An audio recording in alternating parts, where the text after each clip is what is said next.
I've learned the importance of engaging with residents about what they want and what they want to see and how they want these programs to be implemented. Uh, There's been some challenges within the community with attendance for some of the events and just having that ongoing discussion about what kind of events and services that they would like to see. For example, when we started our community events, we did a lot of like one-off events, and they weren't necessarily creating connections with our community. And our community wanted events that were held weekly or monthly or on a regular basis so they could kind of establish routine and consistency. And that was really important to the community. And we hadn't really included that in our grant at first, but we adapted and changed and worked to meet their needs, and it was successful. We are seeing more attendance and more residents coming out to longer term sustainable initiatives rather than one-off events. We held a knit club. So we held it each Monday night. It went from September to December. It's still going. And I think we held about 10 sessions. And from those 10 sessions, strong friendships were built, and a desire to continue the knit club on its own was also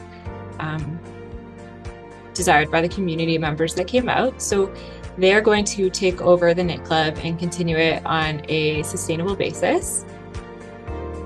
And that was one of the largest successes that we've seen. The knit club has had anywhere from 10 to 15 people each evening, which is powerful for a community our size. A learning opportunity that we learned from, we held adult nights at the sports center on Friday evenings, aligning with youth events. And what it was a monthly evening where adults could attend a sports-based or activity-based event to try new activities and also meet new people.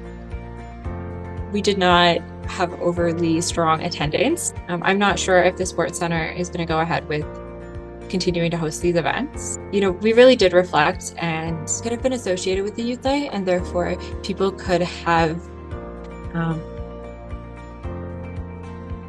kind of associated the two events as being intertwined. So it may not have been as desirable for adults without children. The other feedback we got is because it was monthly,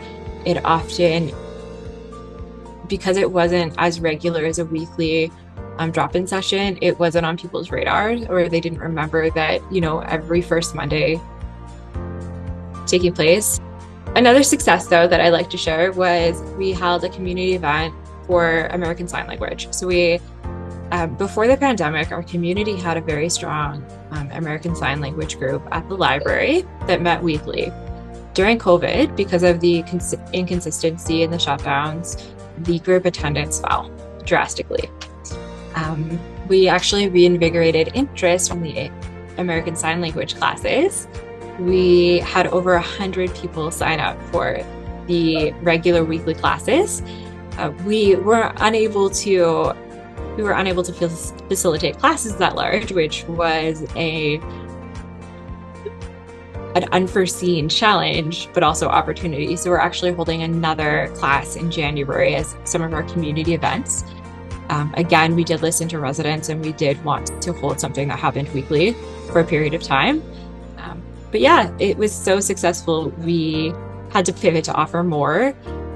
And in the end, it has reinvigorated that interest in that weekly ongoing ASL group to practice skills and talk to one another. And we do have residents leading that group that are deaf and that have felt super isolated because they have not been able to communicate with members of our community.